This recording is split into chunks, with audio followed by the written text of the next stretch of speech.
Chapter 5, Audit Evidence and Documentation.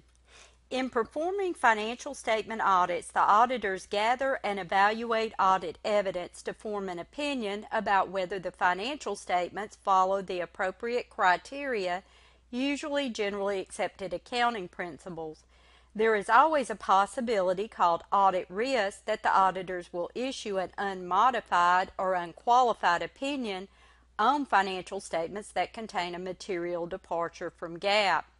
In order to lessen this risk to an acceptably low level, the auditor should obtain sufficient appropriate audit evidence. The quantity of audit evidence needed is affected by both the risk of misstatement, the greater the risk, the greater the audit evidence, and the quality of the evidence. The lower the quality, the more evidence is required.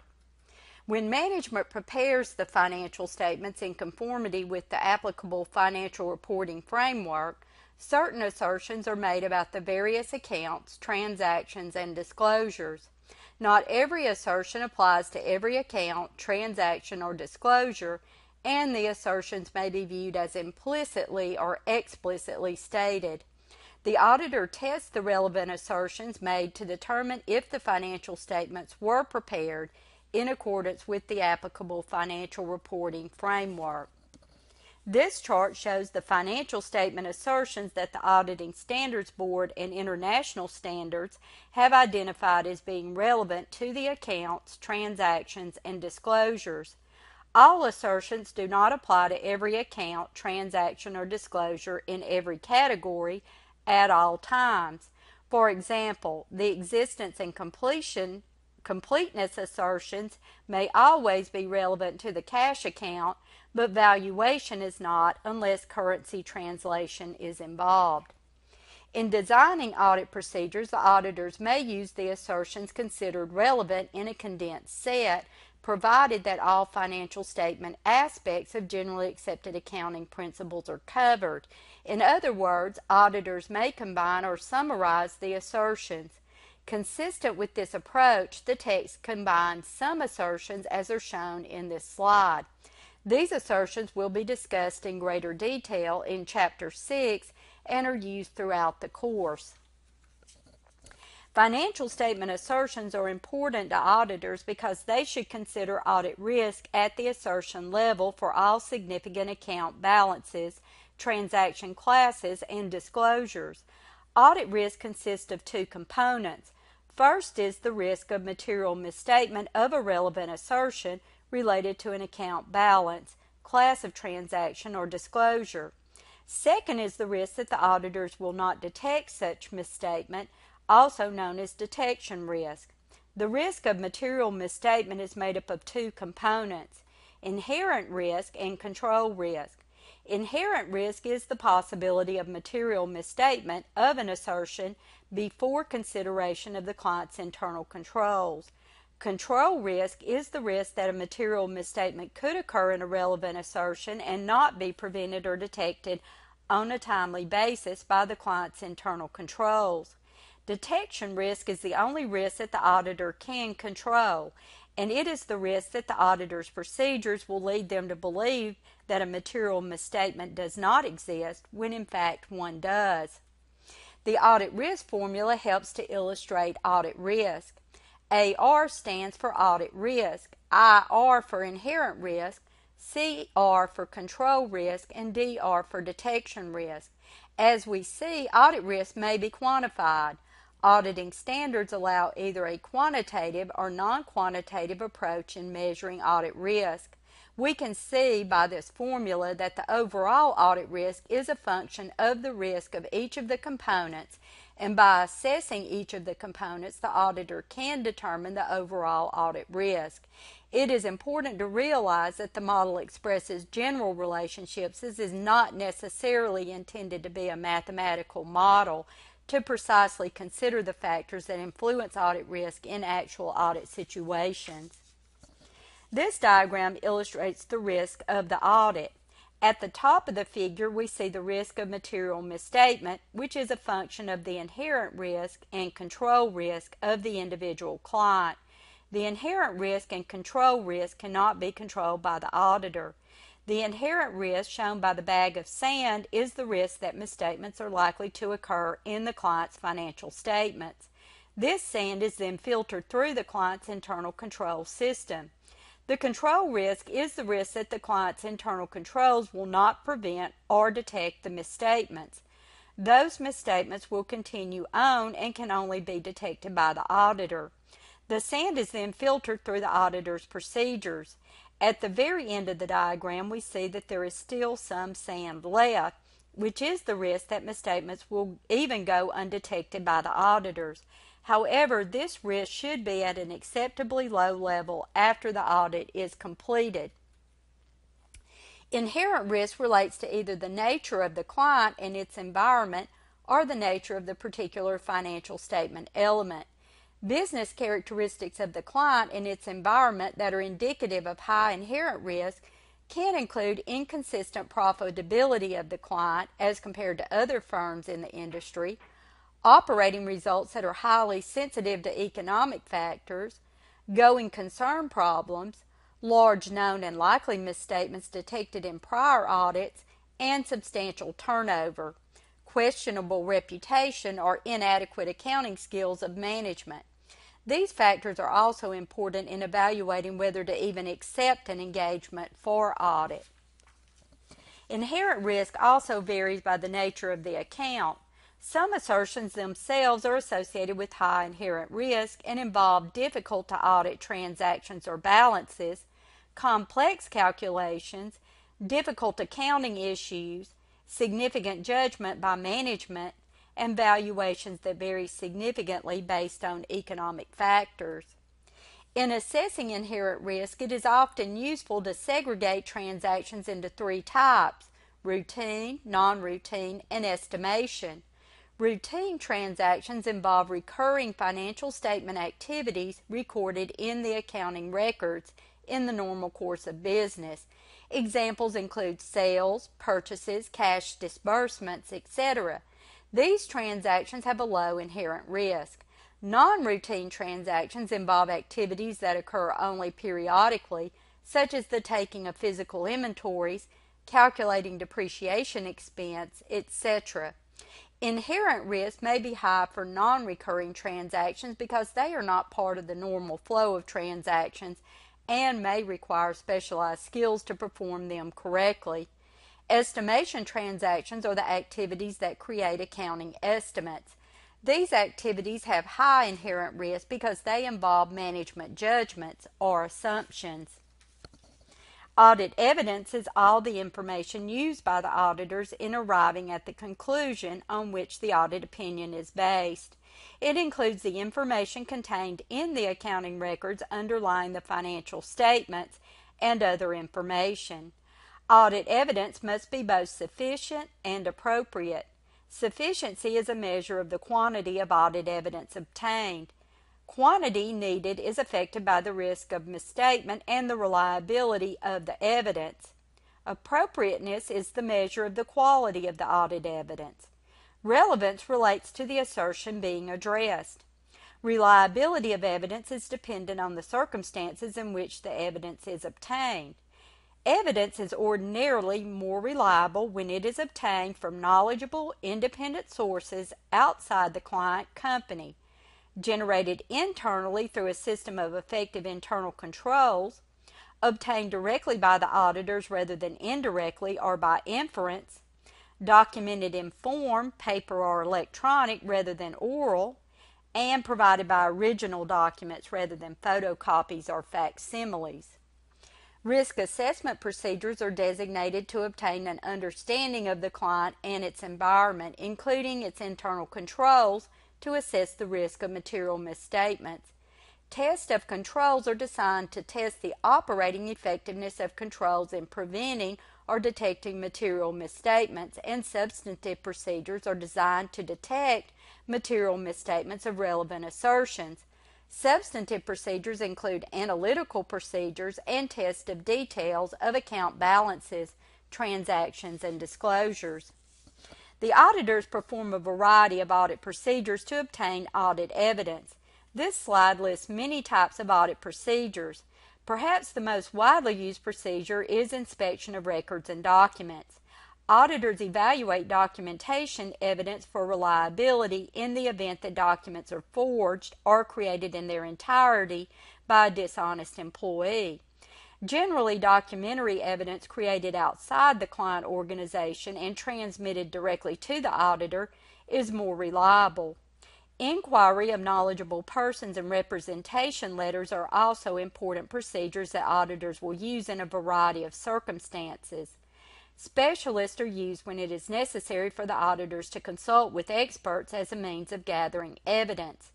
External confirmation of accounts such as cash and accounts receivable and inspection of tangible assets are widely used. Sometimes auditors will just observe a process or procedure, and many times will recalculate and reperform procedures of the client to verify amounts. Last, the auditor uses a variety of analytical procedures throughout the audit.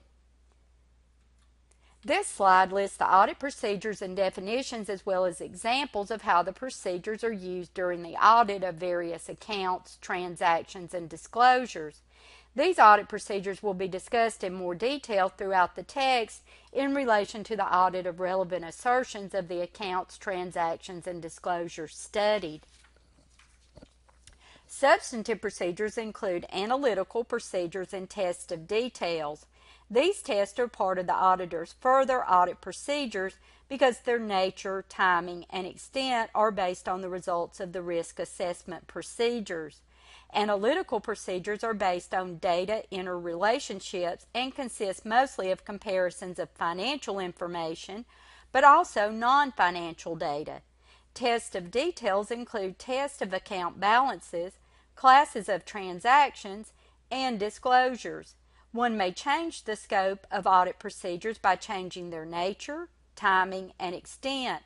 Nature refers to the type and form of evidence. Timing refers to when procedures are performed, and extent refers to the quantity of evidence obtained. Holding the extent of audit procedures constant, the auditor may increase the scope of procedures, making them more effective by obtaining more reliable evidence, often that which is externally generated, and timing the audit procedures closer to year-end to obtain evidence from the entire set of transactions as compared to performing interim testing prior to year-end and then updating the procedures.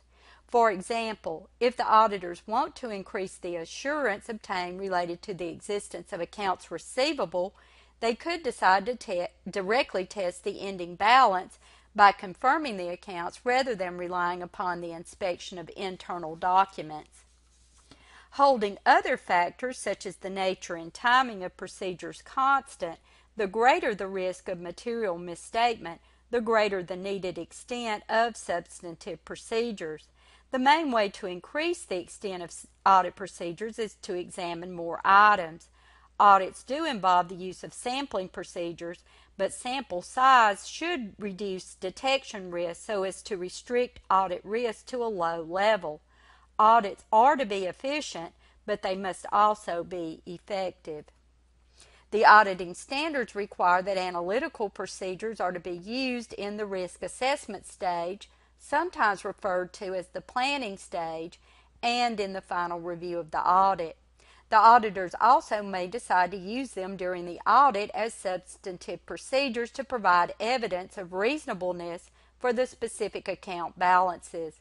The steps involved in performing analytical procedures consist of 4 steps. Develop an expectation of an account or ratio balance.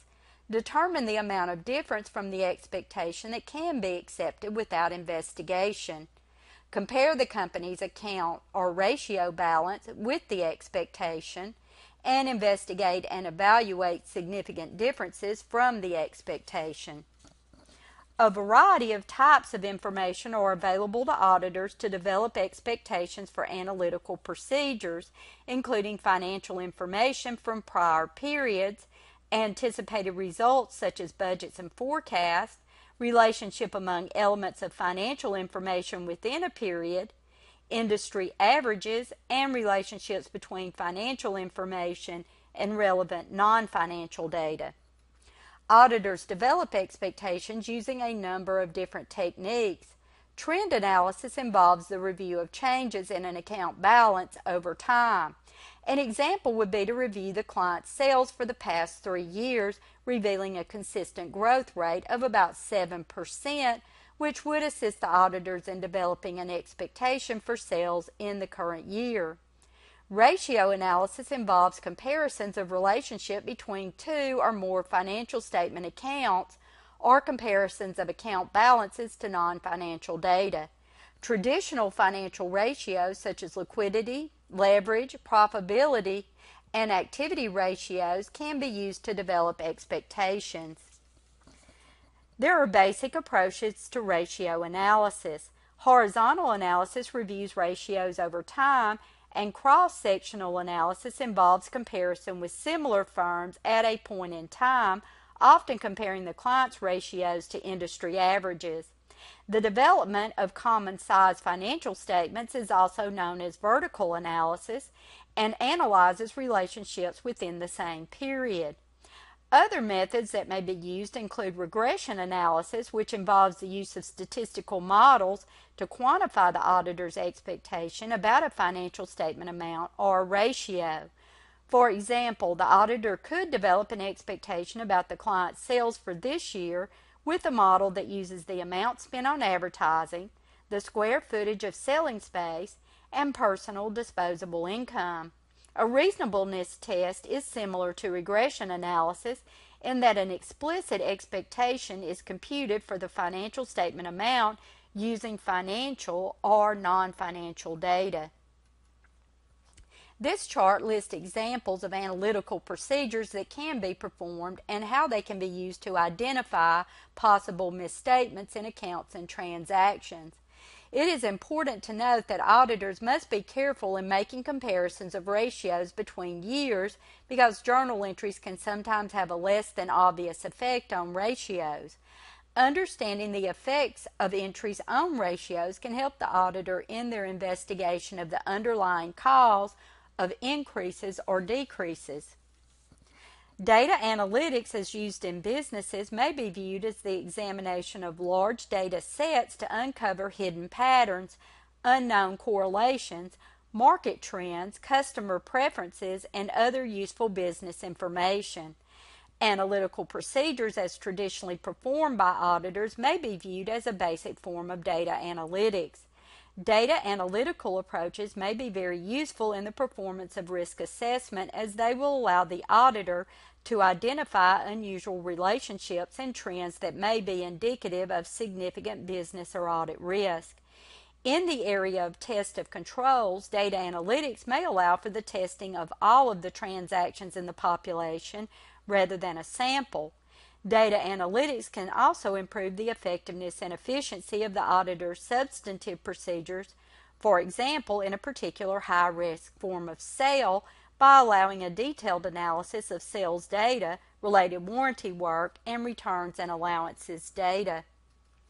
Auditors should be especially careful in considering financial statement accounts that are affected by estimates made by management, particularly those for which a wide range of accounting methods are considered acceptable. First, the auditor determines whether all necessary estimates have been developed and accounted for properly. Then the auditor determines the reasonableness of accounting estimates by obtaining an understanding of how management developed the estimates and using one or more of these three basic approaches. Review and test management's process of developing the estimates, which often involves evaluating the reasonableness of the steps performed by management. Independently develop an estimate to compare to management's estimate, and review subsequent events or transactions bearing on the estimate, such as actual payments of an estimated amount made subsequent to year end. In recent years, changes in accounting standards have required companies to significantly increase the use of fair values for measuring, presenting, and disclosing various assets, liabilities, and components of equity. Fair value is defined to be the price that would be received to sell an asset or the amount that must be paid to transfer a liability in an orderly transaction between market participants at the measurement date. In accordance with FAS 157, clients must select inputs to use in applying valuation techniques. The three levels of inputs are Level 1, observable quoted prices in active markets for identical assets or liabilities, such as the closing stock price in the Wall Street Journal. Level 2, other observable quoted prices, generally for similar assets or liabilities in active markets, such as when a company will discount the future cash flows of its not publicly traded debt securities at the rate used by the market for its publicly traded debt securities.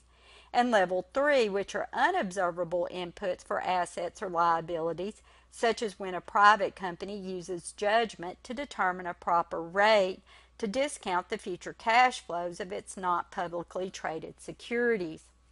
The term related party refers to individuals or entities who may have dealings with the client in which one party is significantly influenced by the other such that it may not pursue its separate interest.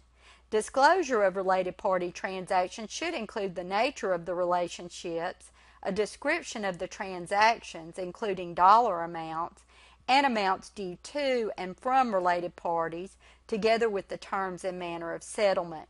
The primary challenge for the auditors in identifying any related party transactions that management has not disclosed. Common methods of determining related parties include making inquiries of management, reviewing SEC filings, stockholders' listings, and conflict of interest statements obtained from the client from its executives.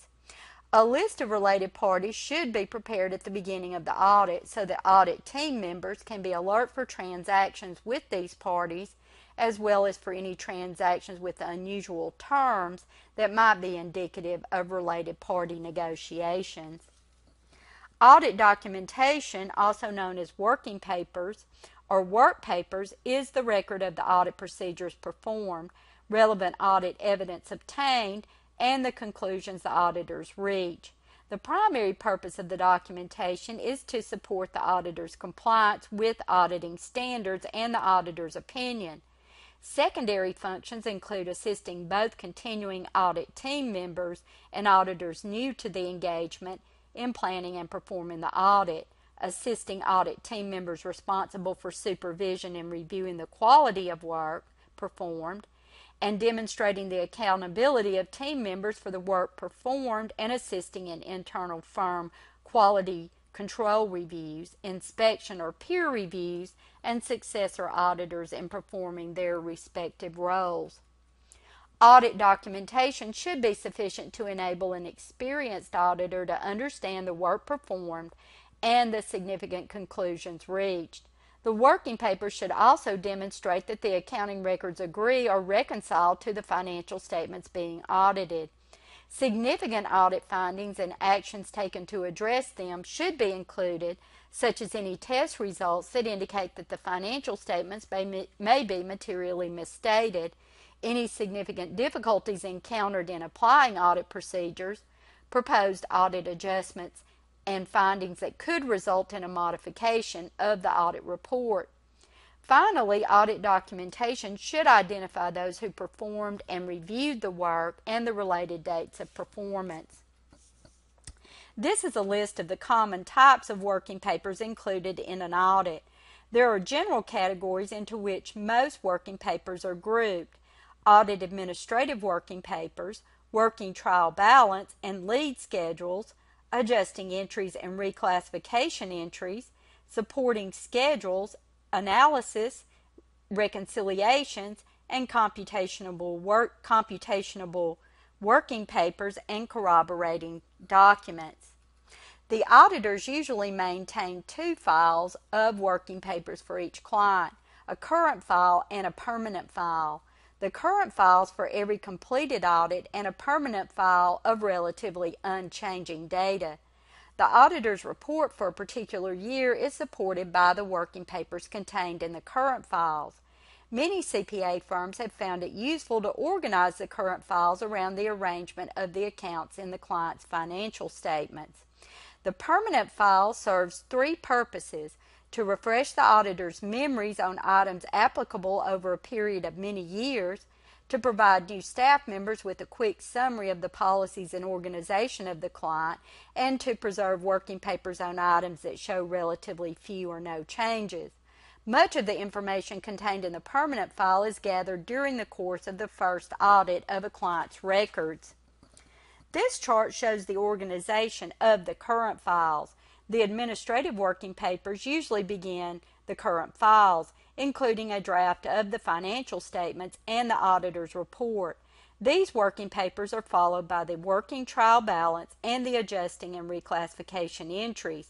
The remaining portion of the current files consists of working papers supporting the balances and other representations in the client's financial statements. This slide illustrates the guidelines for preparation of working papers. A separate, properly identified working paper should be prepared for each topic. The working paper should be properly identified by a heading that includes the name of the client, company, a clear description of the information presented, and the applicable date or the period covered. If the working paper was prepared by the client staff, it should be labeled PBC, prepared by client, and appropriately tested. Working papers should contain the initials of both preparer and reviewer, as well as appropriate dates. They should be properly indexed to lead schedules, and adjusting entries, if any, should be cross-referenced to adjusting entry work papers. They should contain appropriate symbols called tick marks, along with explanations to show what work was performed. Last, the auditor's conclusions should be stated. This is the conclusion of the demonstration for Chapter 5.